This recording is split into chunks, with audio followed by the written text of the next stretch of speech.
My Aunt Linda sued my wheelchair, bound friend over a $50 scratch and said, I'm just protecting my rights. The judge sided with her.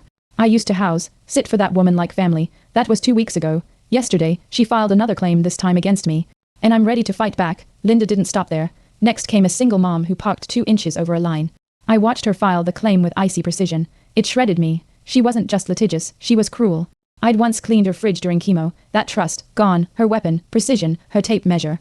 Ready? That's when the betrayal hit bone. She wasn't protecting rights. She was building a kingdom of fear, measuring people into silence. Then she sued me for driveway damage. I stared at the paper, stunned. I'd parked there during a grocery drop-off. I wanted to scream, but instead I smiled. That was her mistake. I had once admired her control, her power. Now I saw it for what it was, a smokescreen. I pulled out my planner and began a new list titled, How to End Aunt Linda's Lawsuit Circus. First, I lost. The judge, a distant cousin of hers, dismissed my defense. Linda winked, mouthing, I'm just protecting my rights. I bit my cheek to keep from shouting. But I wasn't broken, I was documenting. Each lawsuit, every violation, her illegal airbnb, her fake no trespassing signs, her permitless renovations. I was no longer her niece. I was her reckoning. I tried calling city inspectors. Nothing, no priority, they said. Then I realized wrong door. I went to zoning, then the health department. One led to the next. When her grass clippings blocked the storm drain, I filed a formal complaint with photographic evidence. When she painted her fence taller than code allowed, I noted every inch, her precious tape measure. My proof, my sister Emma said I was obsessed. Maybe I was. But I needed her to see I wasn't the same niece who once scrubbed Linda's kitchen grout. I showed Emma court transcripts, victim statements, financial records. She paled. You're right, she whispered. That was the moment I knew. This wasn't just personal. It was justice. The twist came fast. I found her name on a list of serial litigants flagged by the county.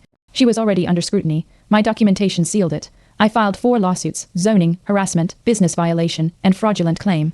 When she got served, I watched her pale at court. Linda's name was called 4 times. She flinched. I stepped up calmly, binder in hand. I have photo evidence, time-stamped reports, and 3 eyewitnesses. The judge looked impressed. My final exhibit, a copy of Linda's tape measure, labeled in red at all the violations she once used on others. The gallery gasped. For once, they weren't afraid of her. Each verdict fell like thunder. Guilty, guilty.